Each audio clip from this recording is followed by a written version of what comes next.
Mark Thomas pressed his forehead against the apartment's front door, his breath fogging the peephole as he stared down the empty hallway. The eviction notice, crumpled in his sweaty palm, felt heavier than the boxes he'd spent all day carrying up 3 flights of stairs.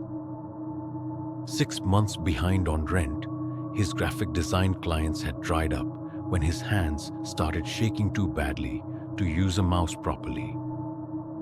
The tremors had started after the accident, after he'd fallen asleep at his desk and dreamed of twisted metal and his sister's voice calling his name. "Mr. Thomas?" The voice belonged to Mrs. Chen, his new landlady, a woman whose age seemed to shift depending on the lighting. Sometimes she appeared to be in her 60s. Other times she moved with the careful deliberation of someone much older. "I trust everything is to your satisfaction." Mark turned from the door, wiping his palms on his jeans. "It's perfect, thank you. Really generous of you to let me pay the deposit in installments." Mrs. Chen smiled, though it never quite reached her eyes. She held a small object in her weathered hands, a plush toy with oversized ears and button eyes, its pink fur slightly matted. "A housewarming gift. This is Labubu, very special doll from my homeland. He brings good fortune to those who treat him with respect." The doll's black button eyes seemed to track Mark's movement as he accepted it. Up close, he could see tiny stitches where the fabric had been repaired, and the stuffing felt oddly dense, like it contained something more substantial than cotton. "That's very kind, but I don't really—" "3 simple rules," Mrs. Chen interrupted, her accent becoming more pronounced. "Never let Labubu leave the apartment, never remove his ears, and never ever leave him alone in complete darkness." Her fingers lingered on the doll's head as she spoke. "Some things in this world are older than our understanding, Mr. Thomas. Respect brings protection. Disrespect brings consequences." After she left, Mark placed the doll on his kitchen counter and tried to focus on unpacking. The apartment was small but clean.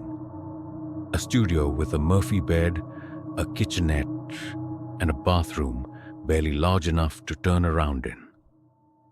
The building itself felt like a relic from the 1940s, with steam radiators and windows that rattled in their frames when trucks passed on the street below. By evening, exhaustion had settled into his bones. He pulled down the Murphy bed, changed into a t-shirt and boxers, and set his phone to charge on the counter next to the doll. The last thing he saw before sleep took him was Labubu's button eyes catching the orange glow from the street light outside. Mark woke to the sound of his phone buzzing against something hard. The display read 3:17 a.m., but no calls or messages showed.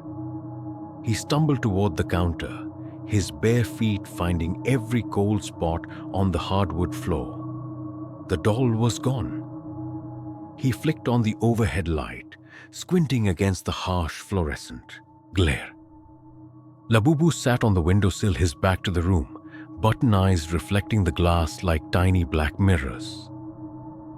Mark's skin prickled with goosebumps that had nothing to do with the apartment's chill. "Okay," he whispered to himself. "Maybe I moved you when I was half asleep." He returned the doll to the counter and went back to bed. But sleep felt fragile now, interrupted by every creak of the old building settling around him. When his alarm went off at 7, Labubu was back on the windowsill. The next night, Mark made a point of noting the doll's exact position before bed, sitting upright on the counter, facing the kitchen sink. He even took a photo with his phone's timestamp. At 2:43 a.m., he woke to find Labubu in the bathroom, perched on the edge of the sink like a tiny pink sentinel, "This is ridiculous," Mark muttered, but his voice cracked on the last syllable. He'd been talking to himself more since moving in, filling the apartment's silence with nervous chatter. The building's other tenants seemed to exist only as footsteps in the hallway and muffled television voices through thin walls. By the fourth night, Mark had developed a system. He'd place Labubu in a specific spot, take a photo, then set up his phone to record video throughout the night. But when he reviewed the footage the next morning, the timestamp would jump. 11:47 p.m., then suddenly 4:23 a.m. with no gap in the recording. During those missing hours, Labubu would have migrated to a new location. Inside the refrigerator, sitting on the toilet tank, tucked between the couch cushions, with only his ears visible. The doll's button eyes had begun to feel different too. Mark caught himself avoiding them, turning Labubu to face walls or windows. But no matter to which direction he positioned the doll, those black buttons always seemed to be watching him peripherally, like a presence just outside his field of vision. His hands had started shaking again, making even simple design work impossible. He dropped 3 clients in 2 weeks, his mouse skittering across the screen in jagged, unpredictable arcs. The tremors felt different from before. Not the steady palsy that had plagued him after the accident, but something more erratic, like electricity misfiring through his nervous system. On the 7th night, Mark decided to stay awake and watch. He made coffee, settled into his desk chair with a clear view of the counter where he'd positioned Labubu, and waited. The doll sat motionless, its pink fur slightly rumpled, button eyes fixed on the wall behind Mark's head. Hours passed. Mark's eyelids grew heavy, his head nodding forward despite the caffeine. He jerked awake to find his apartment completely dark. The street light outside had gone out, and even the digital clocks had gone blank. In the absolute blackness, he heard movement. Not footsteps, but something softer. Fabric brushing against surfaces. Tiny sounds that might have been breathing, if dolls could breathe. He fumbled for his phone's flashlight, but the device wouldn't respond to his touch. The screen remained black, no matter how many times he tapped it. Panic crept up his throat as he groped for the wall switch, but his fingers found only smooth plaster where he expected the familiar plastic plate. Never leave him alone in complete darkness. Mrs. Chen's words echoed in his memory as Mark crawled across the floor, hands searching frantically for any source of light. His fingers closed around something soft and yielding, fur that felt too warm, too alive. The lights came back on all at once, flooding the apartment with harsh illumination. Mark found himself kneeling in the center of the room, clutching Labubu to his chest. The doll's button eyes stared up at him, and for just a moment, Mark could have sworn he saw them blink. Over the following days, Mark's world began to unravel in small, impossible ways. His morning coffee would be cold before he'd had a chance to drink it, as if hours had passed between pouring and tasting. Text messages appeared on his phone from numbers he didn't recognize, all containing the same message. "He's watching you sleep." When he tried to trace the numbers, they'd been disconnected for years. The doll's movements became more frequent, more brazen. Mark would find Labubu sitting on his pillow when he came out of the shower, positioned as if it had been waiting for him.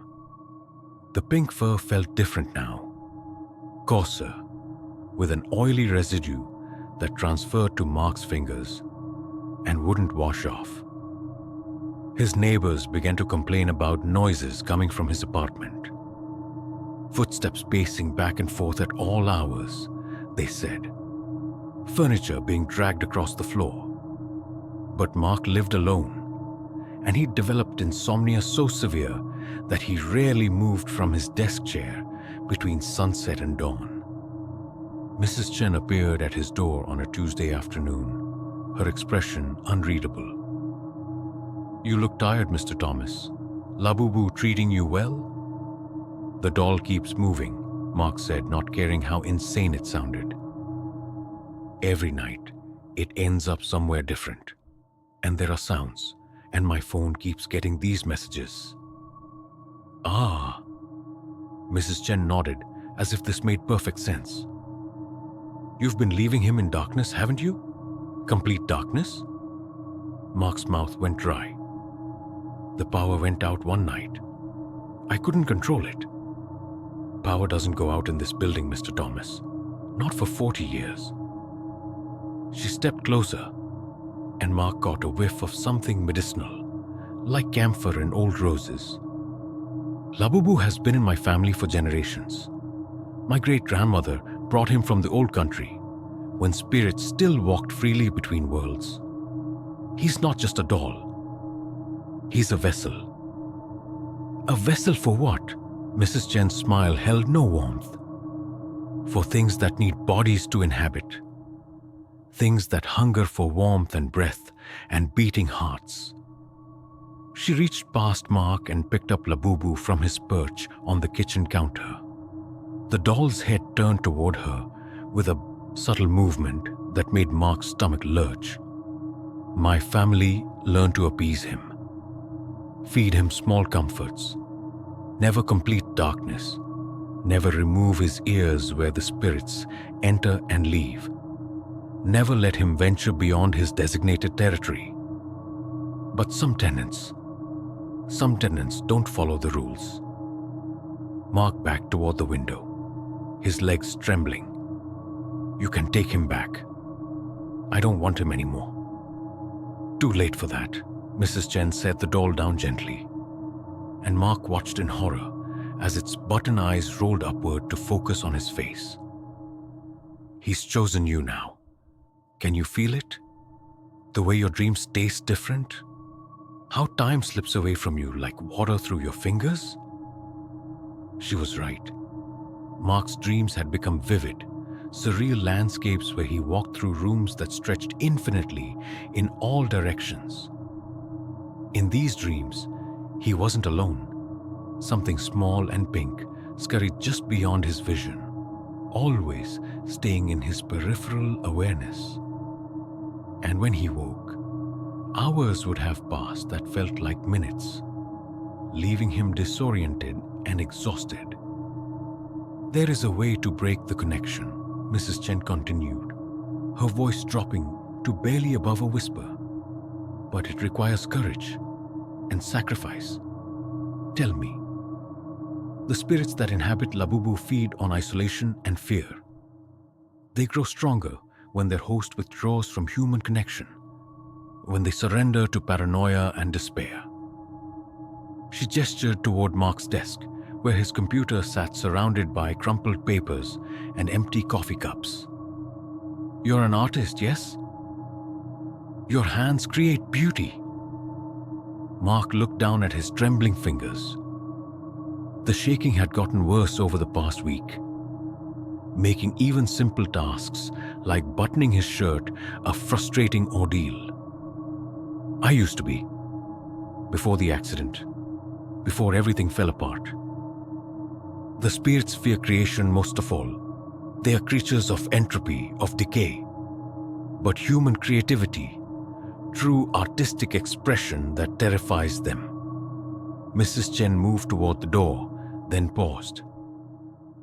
"If you can create something beautiful while Labubu watches, something that comes from your heart rather than your fear, you might survive this, but you must do it before the new moon. 3 days from now, when the darkness is absolute." After she left, Mark stared at the doll for a long time. Labubu sat motionless on the counter, but something in his posture seemed different now. More alert, more present, as if whatever inhabited the small pink body had been listening to every word. That night, Mark didn't even pretend to sleep. He sat at his computer, trying to work on a new design project, but his hands shook so violently that he could barely control the mouse. Every few minutes, he glanced over at Labubu, expecting to find the doll in a different position, but it remained perfectly still. Around midnight, his phone started ringing. The caller ID showed his own number, which should have been impossible since he was holding the device. He let it go to voicemail, then played back the message. His own voice spoke from the speaker, but the words were wrong. "Mark, you need to get out of there. It's not just the doll. She's been feeding tenants to it for decades. Check the basement. Check the lease you signed. Your signature isn't the only one on it." Mark's blood turned to ice water. He pulled out his lease agreement and spread it across the kitchen counter. His signature was there in blue ink, but underneath it, in faded brown that looked disturbingly like dried blood, were dozens of other names, all in different handwriting, all signed on the same date. The doll's head turned 90 degrees to the left, button eyes now fixed directly on the lease. Its mouth, which Mark had never noticed before, opened slightly, revealing tiny white teeth like a child's baby teeth. Mark ran to his laptop and searched for the building's history online. What he found made his chest tighten with dread.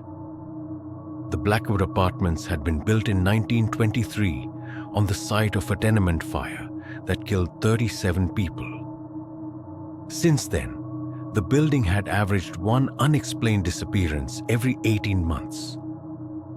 Tenants who'd been seen entering their apartments but never seen leaving.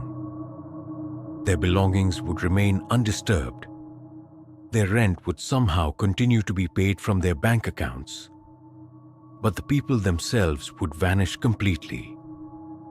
The pattern had held steady for nearly a century, broken only during a 10-year period in the 1980s when the building had been condemned after a series of bizarre incidents involving tenants found catatonic in their apartments, their hair white with shock, babbling about pink demons and doll families. Mrs. Chen had inherited the building from her aunt in 1995. The disappearances had resumed within 6 months of reopening. Mark's phone rang again, his own number calling himself. This time he answered. "Mark?" His voice sounded distant, layered with static. "Can you hear me?" "I'm in the walls. We're all in the walls. Don't let it take your dreams. That's how it starts. First the dreams, then the memories, then everything else." The line went dead. Mark looked over at Labubu and found the doll standing upright on the counter, its small arms outstretched as if reaching for an embrace. The button eyes had changed color, no longer black, but a deep brown that looked disturbingly familiar. The same shade as Mark's own eyes. That's when he understood. The doll wasn't just a vessel for spirits. It was a collector. Each tenant who disappeared left something behind. A piece of their essence, their identity, their soul. All those brown stains on the lease weren't blood signatures. They were people, reduced to their most fundamental essence and absorbed into the doll's fabric. Mark backed away from the counter, his mind racing through possibilities. Mrs. Chen had said he needed to create something beautiful, something that came from his heart rather than his fear. But his hands were shaking too badly to draw, too unsteady to design. The tremors that had plagued him since the accident, since he'd fallen asleep and dreamed his recurring nightmare of twisted metal and his sister's voice made fine motor control impossible. Wait, the accident, the dreams. Mark had been working late at his old job, designing a memorial poster for a local family whose daughter had died in a car crash. He'd been so absorbed in the work, trying to capture the girl's spirit in typography and imagery, that he'd fallen asleep at his desk. In his dream, he'd been driving through fog when suddenly metal twisted around him and a voice called his name. But it hadn't been his sister's voice. It had been the dead girl's voice, grateful that someone was memorializing her with such care and attention. The tremors hadn't started from trauma. They'd started because something had followed him back from that dream. Something that fed on creativity and tried to steal it for itself. Mark looked at his hands with new understanding. They weren't shaking from anxiety or neurological damage. They were shaking because something was fighting him for control of them, trying to prevent him from creating anything meaningful. He sat down at his computer and opened a new document. His hands trembled as he positioned them over the keyboard, but he forced himself to type. Not a design or an image. Words. A story. "My name is Mark Thomas," he typed. Each keystroke a battle against the invisible force trying to still his fingers. "I live in apartment 3B at the Blackwood Apartments, and I want people to know what happened to all the missing tenants." Behind him, he heard a sound like fabric tearing. When he glanced over his shoulder, Labubu was no longer on the counter. The doll sat on his desk chair, button eyes now completely brown and unmistakably human. Its mouth had opened wider, revealing rows of tiny white teeth that looked like they'd been pulled from different people. Mark kept typing. He wrote about the lease with its bloody signatures, about Mrs. Chen's rules and warnings, about the phone calls from his own number. With each word, the tremors in his hands grew stronger, but so did his determination. He wasn't just fighting for his own survival now. He was fighting for all the tenants who'd been absorbed into the doll's fabric, reduced to stains on a lease agreement. The doll began to move across the desk toward him, its small arms paddling through scattered papers like a swimmer fighting against a current.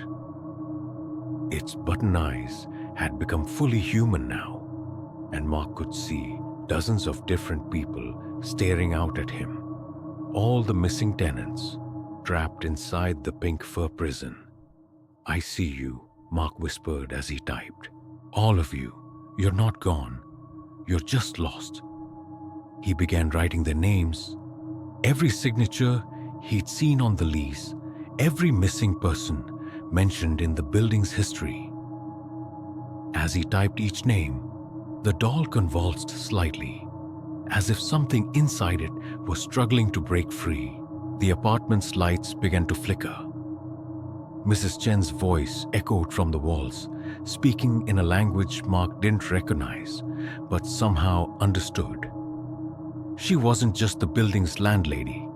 She was its guardian, its priestess, feeding her family's hungry spirits, one tenant at a time. Mark's computer screen went black, then filled with a single repeated phrase in red text. "Stop, stop, stop, stop, stop." But his fingers kept moving, typing blind, pouring every ounce of creative energy he possessed into words of remembrance and defiance. The doll reached his keyboard and began pressing keys with its tiny fabric fingers, trying to delete what he'd written. Mark gently pushed it away and kept typing. His story had become something larger now, not just his own experience, but a memorial for everyone who'd been forgotten. "You can't have us," Mark said aloud. We're more than the sum of our fears. The doll's mouth opened impossibly wide, and Mark heard voices pouring out. Dozens of them, all speaking at once, all saying his name. But underneath the chorus, he heard something else. Gratitude. The trapped tenants weren't trying to stop him. They were trying to help him, lending him their strength for one final act of creation. Mark saved his document and attached it to an email addressed to every local news station, every police department, every missing persons organization he could think of. In the subject line, he typed, "The truth about the Blackwood Apartments, evidence of multiple disappearances." As his finger hovered over the send button, the doll jumped from the desk onto his hand. Its fabric teeth sank into his skin, and Mark felt a pulling sensation, as if something essential was being drawn out of him. His vision blurred, and for a moment, he could see the apartment from the doll's perspective. Hundreds of ghostly figures standing in the corners, all the building's former tenants watching him with desperate hope. Mark clicked send. The doll's scream was barely audible, a high-pitched keen like air escaping from a balloon. Its button eyes began to change back to black, and the trapped voices grew fainter. Mark felt the pulling sensation stop, his strength returning in a rush that left him dizzy. But he wasn't finished yet. Mark picked up the doll, noting how light it felt now, as if much of its stuffing had evaporated. He carried it to the bathroom and held it under the faucet, watching pink dye swirl down the drain along with something darker. Thick, syrupy fluid that might have been blood or might have been something worse. "You're free now," he told the ghostly faces he could still see flickering in the doll's features. "All of you." The doll dissolved in his hands like cotton candy in water, leaving only a few scraps of pink fabric and 2 black buttons that had lost their unsettling shine. Mark flushed the remains down the toilet and watched them disappear into the building's old pipes. His phone buzzed with a text from an unknown number. "Thank you." Then another. "Thank you." Then dozens more, all from numbers that had been disconnected for years, all carrying the same message of gratitude from people who could finally rest. By morning, Mark's story had been picked up by 3 news stations and a local missing persons advocacy group. Police were already at the building, searching Mrs. Chen's apartment and discovering a basement room filled with personal belongings from decades of missing tenants. Mark packed his few possessions and left the Blackwood Apartments without looking back. The tremors in his hands had stopped completely, and for the first time in months, he felt ready to create again. But he never forgot the lesson he'd learned in that haunted studio apartment. The true horror wasn't found in supernatural entities or cursed objects. It was found in isolation, in the gradual erosion of human connection and creativity. The doll had been just a tool. The real evil had been the systematic process of reducing living, breathing people to stains on a piece of paper, forgotten by the world as if they'd never existed at all. Mark Thomas rebuilt his design practice with a new focus: memorial work for families who'd lost loved ones to unexplained disappearances. He made sure every missing person was remembered with dignity, their stories preserved in beautiful, lasting tributes that celebrated their lives rather than dwelling on their mysterious ends. And sometimes, late at night when he was working on a particularly challenging project, he would feel a gentle presence guiding his hands.